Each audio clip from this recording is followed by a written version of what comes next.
General Jack Keane is with us today. And General, I have a question for you. Just in terms of looking at the map now, what happens if and when Russian territory gets bigger? What happens with Putin? Well, Putin, as we all know, this is about his personal legacy. It has a lot to do with him as to why he wants to bring this land, Ukraine, back under the orbit of Russia, something he believes was an historic mistake for it ever to become an independent state. And certainly he was aghast in 2014 when the very people we're talking about here, the Ukrainian people, ran his stooge out, Yanukovych, who fled to Russia. It wasn't the military that did it. It was nobody shooting at him. It was the people that did it. The size and scale of their demonstrations against him ran him out of there. And ever since then, despite 3 anti-Russian governments that came into power after Putin's stooge was run out, every one of those governments has turned to the West and not to the East. He believed that his presence in eastern Ukraine after annexing Crimea would actually put so much pressure on the Ukraine government that they would look to the East and stop looking to the West. The absolute opposite happened. It stiffened their resolve. And Zelensky has driven him nuts. I think he thought he was a lightweight because he came into this as an entertainer in his background.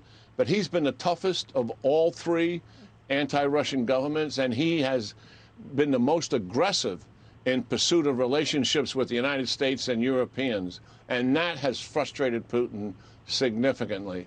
So, yeah, Ukraine is a part of what we all know is his desire to change the balance of power in Europe, to bring Belarus and Ukraine under his orbit. And I'm absolutely convinced that he will pressure the Baltics. Of all the states that are aligned in Eastern Europe that are under the umbrella of NATO, it's the Baltic states that is not good. That are the most vulnerable.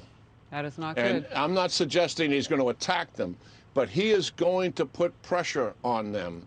This isn't going to be immediate. Obviously, he's got a major campaign that he's running here.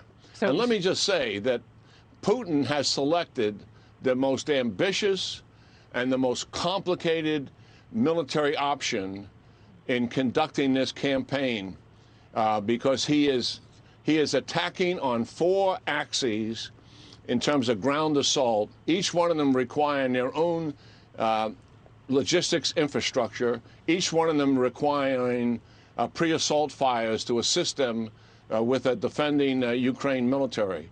It is very complicated. It is ambitious. And I think it surprised most of us when we saw this unfolding days ago that this was going to be the most likely option that he would select.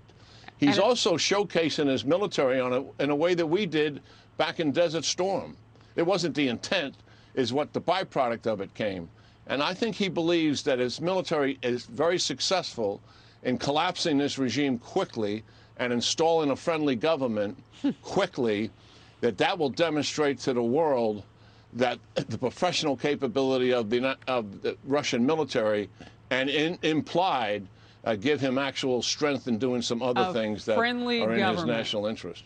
The irony of that. Everybody's got a question. Emily? General, in light of what you just explained about Putin selecting the most ambitious, most complicated option of a campaign there, talk to us about reports of underground networks there in Ukraine that while Putin might take over these major population centers, it might be quite difficult for them to control given those underground networks. So what would that other side look like coming out of Ukraine, General? Yeah. Well, I personally believe this is a bit of an overreach for Putin. And one of the indicators of that, in my judgment, is what you're talking about, is the Ukraine people. And I go back to the reality is they already have driven out one of his Russian-friendly governments once before. So the people clearly are going to stay in Ukraine. You're not going to see millions and millions of Ukrainians running. Some of them certainly will, but most of them are going to stay. And over time, I do believe that this is Putin's Achilles heel. The Ukrainian people themselves. He will defeat the Ukrainian military. He overmatches them, and in time that will happen. He has air superiority, and so it's a foregone conclusion. But he will not defeat the Ukrainian people. And so, yes, he's going to deal with this for time to come. General Keane, Kaylee here. I want to read for you just a passage that I just read in The Economist, and it was really alarming to me. And basically they said, now that it's clear that Putin craves war, the question is, where will he stop? They went on to say, in acting, he has set aside the everyday calculus of political risks and benefits. Instead, he is driven by the dangerous delusional idea that he has an appointment with history. And it just stuck out to me. You know, we count on a nuclear power like Putin to be a rational state actor, rational in the sense of calculating his own risks and benefits. But when you couple the idea that he's lost this cost-benefit analysis with some of the language we're hearing come out of Putin, that they're a nuclear power and their weaponry is more advanced and don't mess with Russia, essentially, how concerned are you that he's lost grip of any sort of reality? Well, I think there is an element there. Certainly, he's been in power for 22 years. He believes he's had some success in Georgia, obviously, in Ukraine with Crimea, in Syria. But it's not all true. I mean, the fact is, when he went into Georgia, his military bumbled all over the place, and it's well documented. They had serious problems. They corrected a lot of it.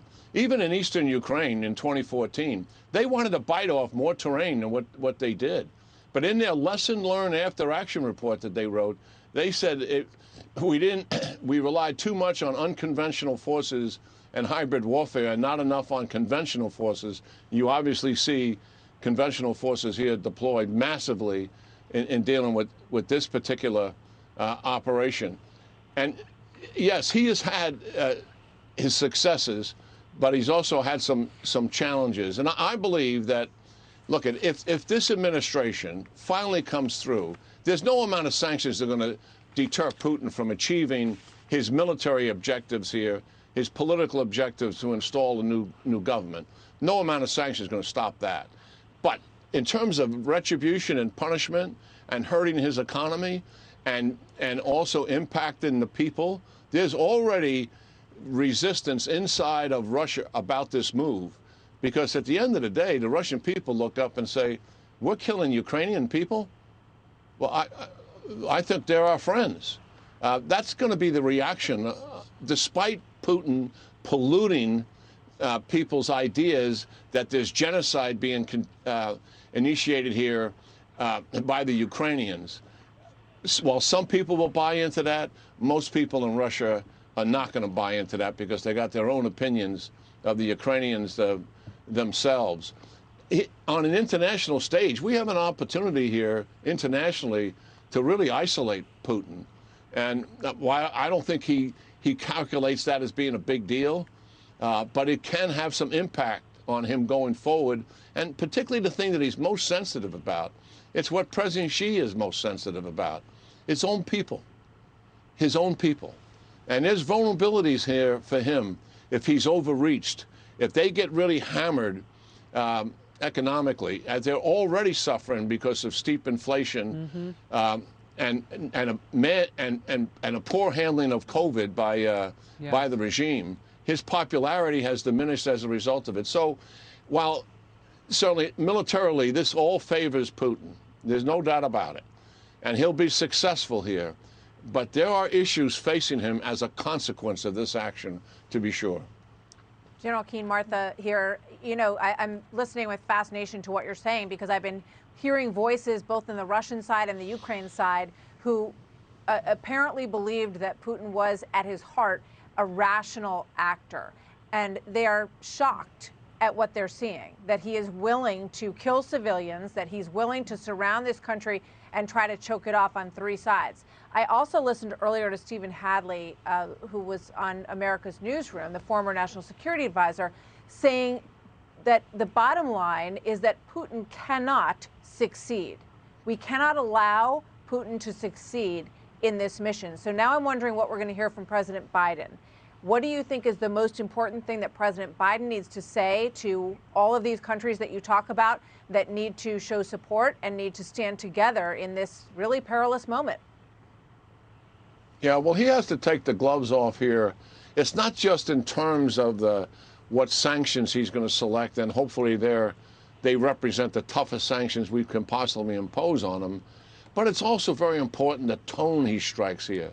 I mean, this is of historical significance of what has taken place. We've talked about it before. We haven't seen anything quite like this until, going back to 1938 in Czechoslovakia and the Nazis, and the appeasement that went on then with the Brits and the French sort of giving them a pass to do that, and which led to the disaster and calamity of World War II. This is a grave situation that's changing the balance of power in Europe, and will have reverberations, as all of these things do, with the Iranians, who are about to get a windfall of sanction relief money in terms of what they're going to do with it. President Xi, while he's not endorsing it, Martha, and he's not condemning it, he's cheering it on privately, because this contributes to the narrative.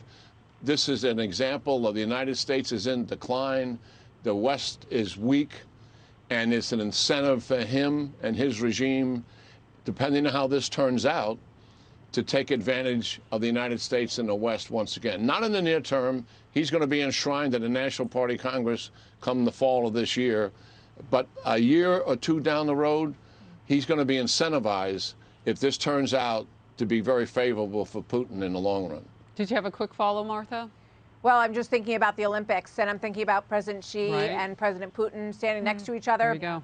And basically saying that, you know, we don't want anyone interfering with what we're doing in our own region. And they were bonded in that commitment to each other. So it's something that we're watching closely with General Keane's help today. Thank you, General Keane. I'm also looking at most Arab states, as of about 3 hours ago, had largely refrained from taking a position on this matter. Israel and Turkey publicly condemned Russia's invasion of Ukraine.